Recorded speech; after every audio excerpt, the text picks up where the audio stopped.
Jambalaya, jambalaya. Just saying the word jambalaya is fun, and it's one of my favorite dishes. Got a football game tonight. I'm going to make a big pot of jambalaya utilizing chicken that I'm going to be smoking out on the Weber grill. So this is going to be a great meal. Really an interesting history about jambalaya. There's really two types of jambalaya. The one we're making is called Creole jambalaya. It's a tomato base, and kind of an interesting story. When the Spanish came into the New World and they moved into the New Orleans area, typically in Spain, to make their dish that was similar to jambalaya, they used a lot of saffron. Well, it became very expensive because of the import taxes to bring saffron in to the New World, to Louisiana, so they substituted tomato. So all of the Creole jambalaya has tomato involved in it, which was the substitute for the saffron. And then if you move off into the lower swamp areas, out in the rural areas, you have Cajun jambalaya. That uses a lot of crazy meats that were native to those areas, like alligator, duck, all different types of fish, crawfish, etc. That does not utilize a tomato base. So we're making the Creole version. And jambalaya, the word is very interesting. And the word jambon is French, meaning ham. And then Allah is in the style of, and then ya means rice. So that's how jambalaya became jambalaya, and it's a great dish. It typically utilizes, for the Creole version that I'm making, smoked sausage, different types of chicken, poultry. I'm smoking the chicken, tomato base, great spices. You're going to love this jambalaya recipe. All right, we're going to be doing these chicken thighs and chicken legs over indirect heat. What I've done is I've got my two, as I call them, fences up. In the middle we have a water pan or a drip pan that really just keeps the moisture going.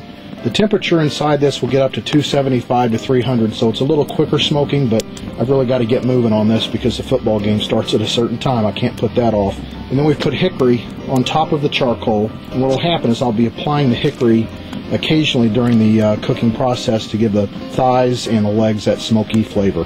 Hey, how y'all doing? As you can tell, I have a beer can chicken going. That's for a separate deal that I'm doing tomorrow. But what I've done is I've taken some chicken thighs, probably, I'm guessing I got about 4 pounds of chicken thighs, and I pull the skin off of them with about 1.5 pounds, 2 pounds of chicken legs. And the reason for pulling the skin off is that you want the smoke to get into the meat itself, and the skin will not end up in the jambalaya itself. So get rid of the skin. It also will speed up the cooking process and allows the spicing, which is the kicker, which is a salty, spicy rub that we make, get onto the meat itself, which will then be transferred to the jambalaya when we throw it all in. So let's put it on the grill.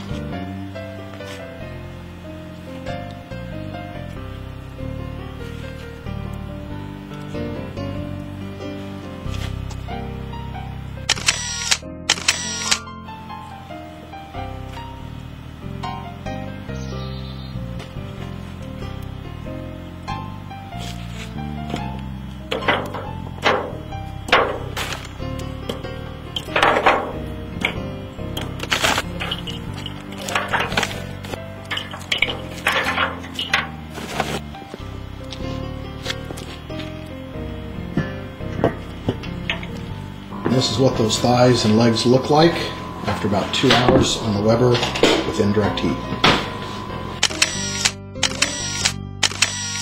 Alright, a couple of suggestions I would make when making this dish. The first thing is you definitely want to prep all your food. Get all your chopping done, everything in a bowl so it's right there and ready, because once you start layering the flavors, there's a timing to it. You just want to make sure all the vegetables and everything become translucent and cooked at the same time. The second thing, and I failed on this one today, when you use jalapenos, scrape out the seeds, that's where the heat is, and then cut up the remaining flesh, dice it up, and then wash your hands. Don't rub your eye, don't do something with your nose, because the pain, it's like pepper spray from what I've been told, and I had it for about a half an hour today. So definitely wash your hands. The other thing I want to talk about is the meat.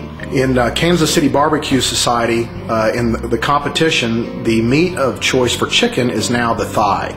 It used to be the breast. Everybody thinks or thought that the chicken breast was the best piece of meat on chicken, but cooks and judges both have concluded there's really only two types of chicken breast. The first is raw or undercooked, and the second is leather. There's just such a small, because of the lack of fat in the breast, there's just a small period where it's cooked just perfectly before it goes over, or if you've undercooked it, it doesn't get there.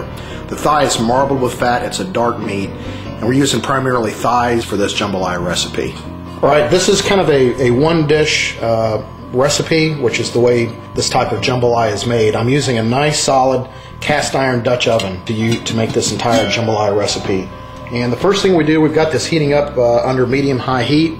We're going to add roughly 2 tablespoons of nice olive oil, and now we're going to add about 1.5 pounds of smoked sausage. You can go to a deli and get some really nice smoked sausage. Just tell them what you're making, or your local supermarket. You can get the link sausage.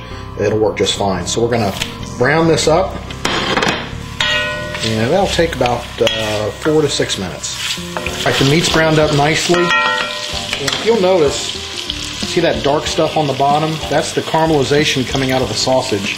A lot of great flavor, and that's all going to be scooped back up into the dish as we prepare it. So what we're going to do now, we're going to take some of that.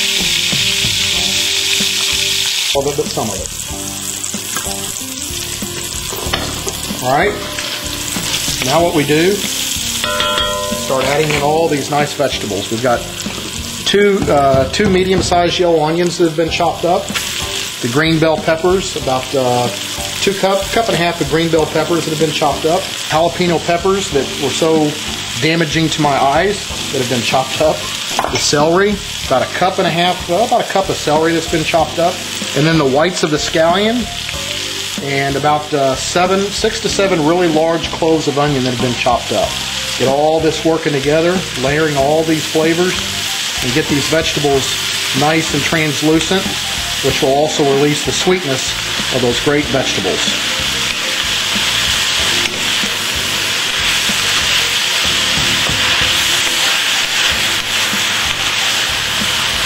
I wish you could smell this. All right, it's been about 10 minutes. The vegetables are nice and translucent, and all those great flavors you saw at the bottom of the pot have been brought back into the dish because of the fluids that have been released from the vegetables.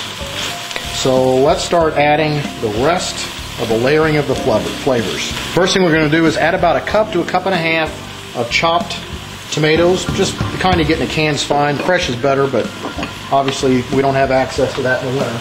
About a quarter a cup of tomato paste. Kind of help thicken it and make it a very, very rich dish.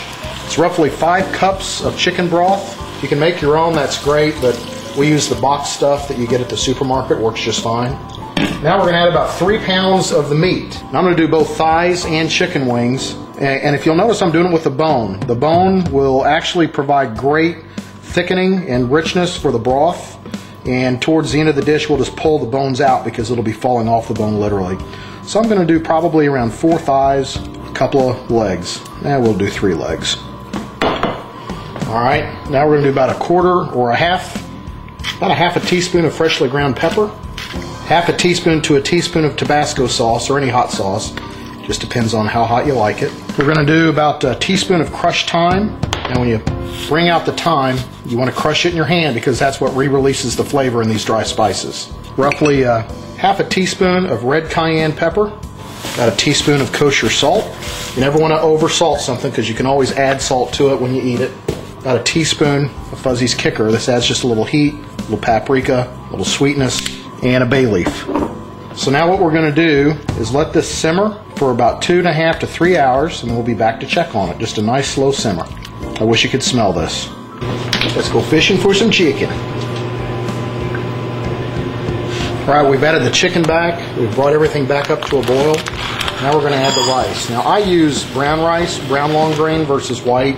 It's a little healthier, but you can use either. The brown does take a little longer to cook, but we think it's worth it. And we've added the tops of the green onions, the green portion, and now we're going to let it sit with a lid on and cook for another 35 to 40 minutes on low simmer, and we should be ready to eat some unbelievable jambalaya. Here's what we have. Beautiful, beautiful jambalaya. First plate, we're going to dish it up. I wish you could smell this. Barbecue my way.